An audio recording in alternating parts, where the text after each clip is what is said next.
ఓం గం గణపతియే నమః. స్వర్ణలక్ష్మి నమస్తే అస్తు. పరబ్రహ్మ స్వరూపిణి రాజ్యం దేహి ధనం దేహి సర్వకామాంచ దేహి మే.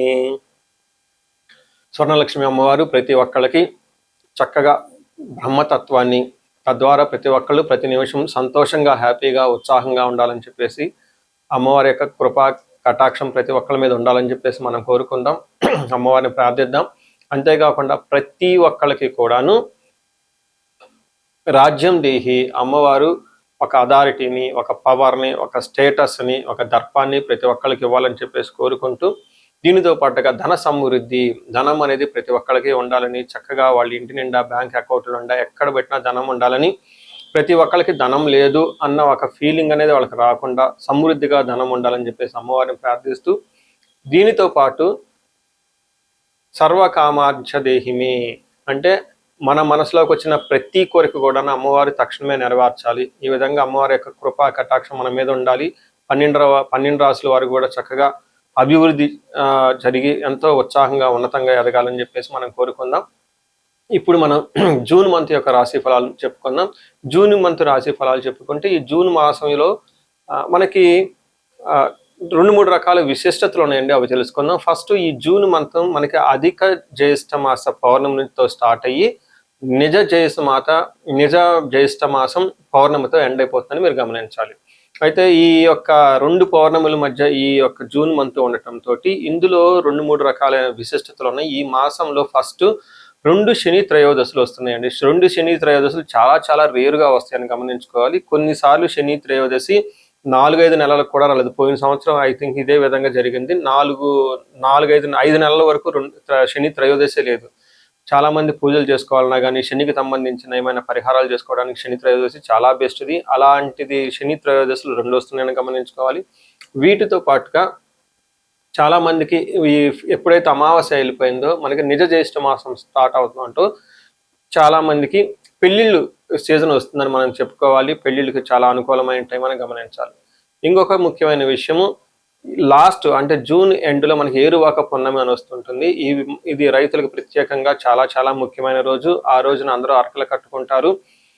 ఎద్దులకి చక్కగా మనకేమంటారు అలంకరణ చేసుకొని గుడుల చుట్టూ తిరుగుకొని అక్కడ నుంచి అరక కట్టుకొని ఊళ్ళల్లోకి వెళ్ళిపోయేసి పొలం దున్నటం స్టార్ట్ చేస్తారని గమనించాలి.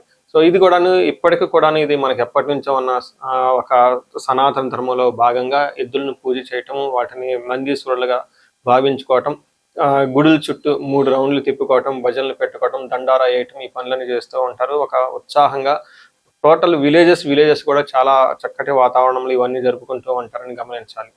సో ఇది ఈ జూన్ మంత్లో ఉన్న యొక్క విశిష్టతలు, ముఖ్యమైన పండగలు, అలానే ముఖ్యమైన ఇంపార్టెంట్ డేట్లను మనం చెప్పుకున్నాం. ఇప్పుడు ఇంకొకటి చెప్పుకోబోతున్నాం. అది జ్యోతిష శాస్త్రం ప్రకారంగా గ్రహాల గురించి. జూన్ మాసంలో 5 గ్రహాలు మారుతూ ఉన్నాయండి. 28వ తారీఖున అంటే నెల బిగిన అవ్వక ముందే బుధుడు మారుతూ ఉన్నారు. వీళ్ళతో పాటు శుక్రుడు, కుజుడు, సూర్యుడితో మారుతూ ఉన్నారు జూన్ మాసంలో. ఇంకా ముఖ్యమైనది సంవత్సరానికి ఒక్కసారి మారే గ్రహం ఏంటంటే గురువు మారుతూ ఉన్నారు. ఈ గురువు జూన్ 2వ తారీఖున మారుతూ ఉన్నారు. అంటే మనం జూన్ మంత్లో 5 గ్రహాల యొక్క ప్రభావం ఎలా ఉండబోతుంది అనేది మనం చెప్పుకుంటూ ఉన్నాం అనమాట. మనం కుంభరాశి జూన్ మాసంలో ఎలా ఉందో చూద్దాం. కుంభరాశిలో మనం చూసుకుంటే ఎక్కువ గ్రహాలు వీళ్ళకి అనుకూలంగా లేవు, ప్రతికూలంగా ఉన్నాయి. కాబట్టి కొంచెం జాగ్రత్తగా ఉండటం ఎంతైనా అవసరం. ముఖ్యంగా గురువు మార్పు వల్ల వీళ్ళకి కొంచెం అంతకుముందు ఫ్రీగా ఉన్న ఒక ఎన్విరాన్మెంట్ నుంచి కొంచెం ఇబ్బంది పడే ఎన్విరాన్మెంట్ ఉంటుందని గమనించుకోవాలి. వేరే గ్రహాలు కూడా అన్ని మిక్స్డ్గా ఉన్నాయి కాబట్టి కొంచెం చాలా కేర్ఫుల్గా ఉండవలసిన మంత్ అని నేను చెప్తాను. ఇందులో ధనిష్ట నక్షత్రాలు చూసుకుంటే ధనిష్ట 3-4 పాదాలు, శతభిషం 1, 2, 3, 4 పాదాలు, పూర్వభద్ర 1, 3 పాదాలంతా మనకి ఈ కుంభరాశిలో ఉంటారు.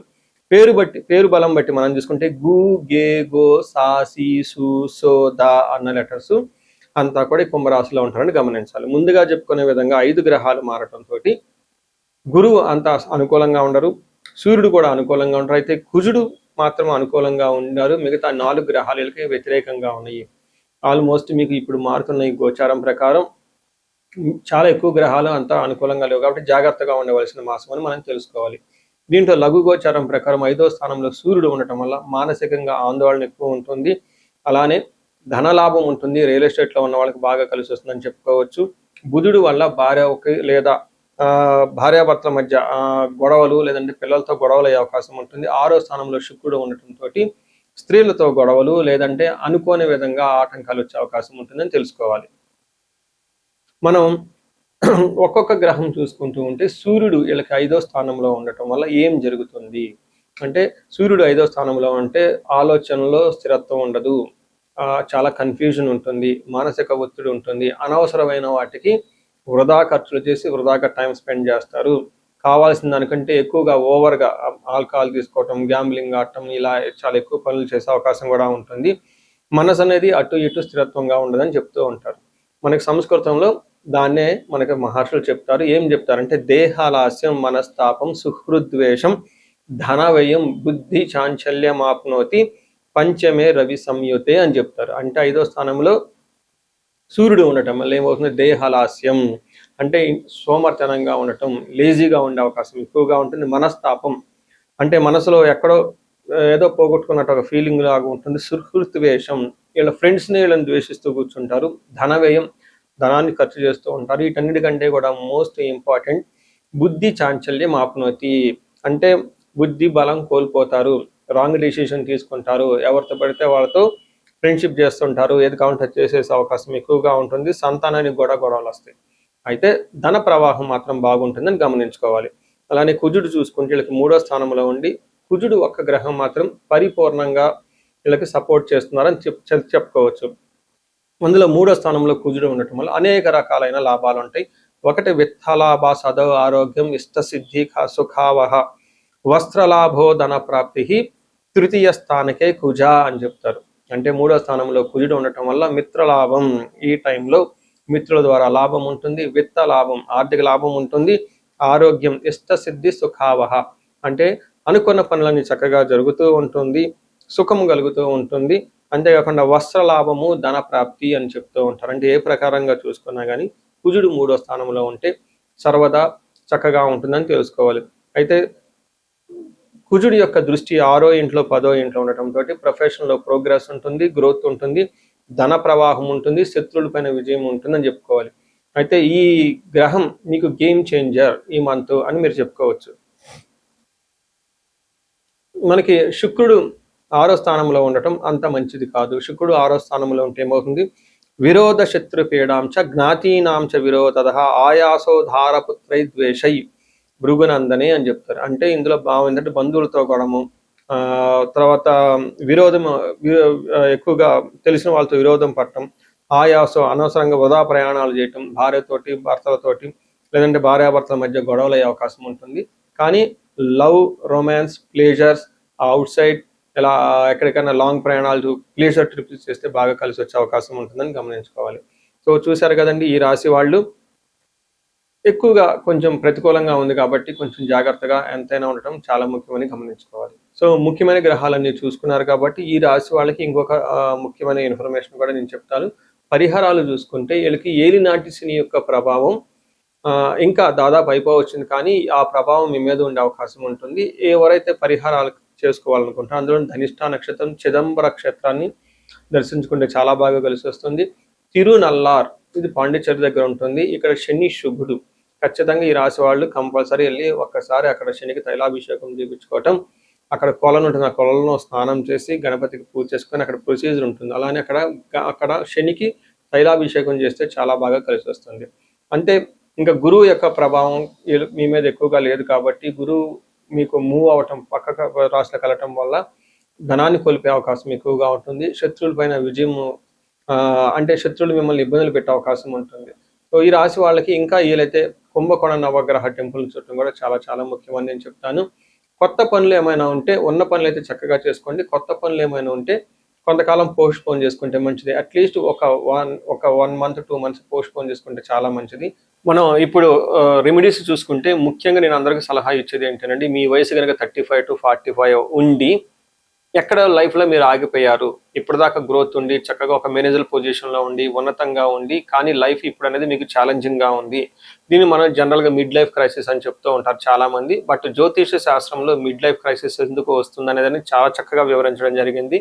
ఆ టైంలో మీకు శాపాలు అనేవి యాక్టివేట్ అవుతూ ఉంటుంది. ఆ టైంలో మీకు గ్రహ దోషాలు అని ఉంటాయి. ఈ గ్రహ దోషాలు కూడా మీకు యాక్టివేట్ అవుతూ ఉంటాయి.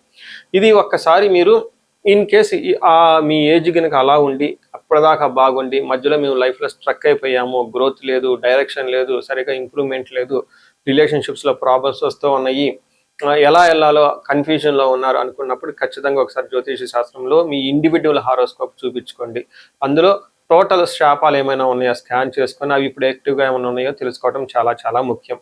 ఇప్పుడు దాకా మనం చెప్పుకున్న ఈ గోచార ఫలితాలు మీకు ఒక 30-40% మాత్రమే ఎఫెక్ట్ అవుతాయి. 100% మీ జాతకం కరెక్ట్గా ఎలా ఉందని తెలుసుకోవడానికి ఇండివిజువల్గా జాతకం చూపించుకోవడం చాలా ఇంపార్టెంట్. అందులో ఉన్న దశలు ఎలా ఉన్నాయి, భుక్తులు ఎలా ఉన్నాయి చూసుకొని చక్కగా పరిష్కారాలు చేసుకొని పరిహారాలు చేసుకుంటే లైఫ్ అనేది 10 రెట్లు ముందెళ్ళే అవకాశం ఎక్కువగా ఉంటుంది. చాలా మందికి ధనానికి ఇబ్బంది పడిపోతూ ఉంటారు. అప్పటిదాకా ధనం ఫ్లో ఉంటుంది, సడన్గా ధనం ఫ్లో ఆగిపోయి ఉంటుంది. వాళ్ళు స్వర్ణలక్ష్మి విశేష హోమం చేయించుకోవటం, కుబేర పాశుపతం చేయించుకోవటం చాలా ముఖ్యం. దీనితో పాటు చాలా మంది భార్యాభర్తల మధ్య అన్యోన్యత అనేది లేకుండా చాలా ఇబ్బంది పడిపోతూ ఉంటారు. ఏదో ఉన్నామంటే ఉంటారు కాబట్టి ఈ యొక్క భార్యాభర్తల మధ్య గొడవ వల్ల ఇంట్లో అనేక రకమైన ప్రాబ్లమ్స్, మిస్అండర్స్టాండింగ్స్ వస్తూ ఉంటాయి. బంధువులు చుట్టాలతో కూడా ఒకసారి మీకు అంతా విలువ ఇవ్వకుండా పోతూ ఉంటారు. ఇలాంటి వాళ్ళు అన్యోన్య దాంపత్య పాశుపతం చేయించుకోవటము లేదా విశ్వావసు గంధర్వరాజ మహా హోమం చేయించుకోవటం, విశేష హోమం చేయించుకుంటే జాతకంలో ఉన్న దోషాలు పోయి చక్కగా ఉంటారు. ఇవి కాకుండా ప్రతి ఒక్కరికి ఈ మధ్య అమెరికాలో ఉంటూ ఉంటారు, లేదంటే ఎన్ఆర్ఐలు చాలా మంది ఉంటారు. చాలా డైలమా ఉంటుంది, ఏ కెరీర్ వెళ్తే బాగుంటుంది, ఇండియాలో ఉంటే బెటర్గా ఉంటుందా, లేదంటే ఇండియా నుంచి ఫారిన్ వెళ్తే బాగుంటుందా, ఫారిన్ సెటిల్మెంట్ యోగం ఉంది, అసలు ఫారిన్లో ఎంతకాలం ఉంటాం, ఇలాంటి విషయాలు చాలామంది ఈ వీసాల గురించి, గ్రీన్ కార్డుల గురించి, లేదంటే ఎంఎస్ చేయాలనుకున్న వాళ్ళకి చాలా కన్ఫ్యూజన్లో ఉంటారు. అలాంటి వాళ్ళు కూడా ఒకసారి జాతక చక్రం చూపించుకుంటే చాలా బాగుంటుంది.